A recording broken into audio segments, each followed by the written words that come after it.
तर या प्राणप्रतिष्ठा सोहळ्याच्या अनुषंगाने देशभरात विविध मंदिरांमध्ये आणि धार्मिक स्थळी कार्यक्रम आयोजित केले जातात। त्यातील एक कार्यक्रम मुंबईतील बाणगंगा येथील तलावावरती महाआरती आणि दीपप्रज्वलन असा आहे।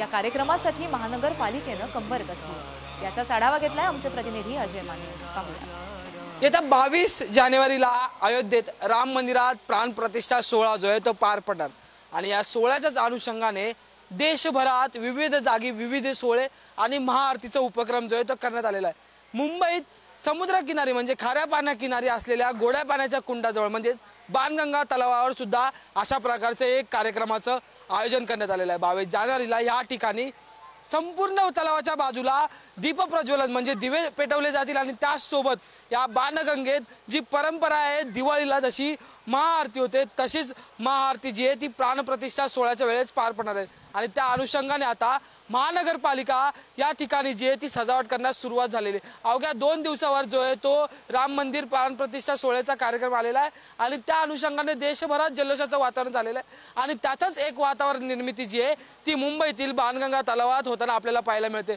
मोठ्या प्रमाणात भगवे पताके जे आहेत ते या ठिकाणी लावण्यात आलेले आहेत, तर दुसरीकडे पालिकेकडून आता साफसफाई करण्यात आलेली आहे। या बाणगंगा तलावाचा इतिहास जर पाहिला तर असं म्हटलं जातं जेव्हा राम सीता लक्ष्मण हे अयोध्येला वनवासाला निघाले होते त्यावेळी सीतेला पाणी प्यायचं होतं, पण मुंबईत जे होतं ते समुद्राचं खारं पाणी होतं।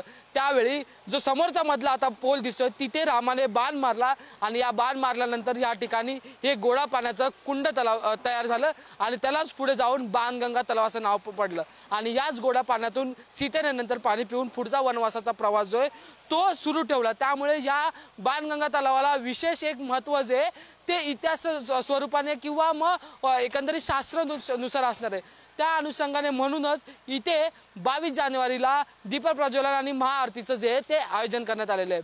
व्हिडिओ जर्नलिस्ट कविता गिरीसह मी अजय माने, पुढारी न्यूज, बाणगंगा तलाव।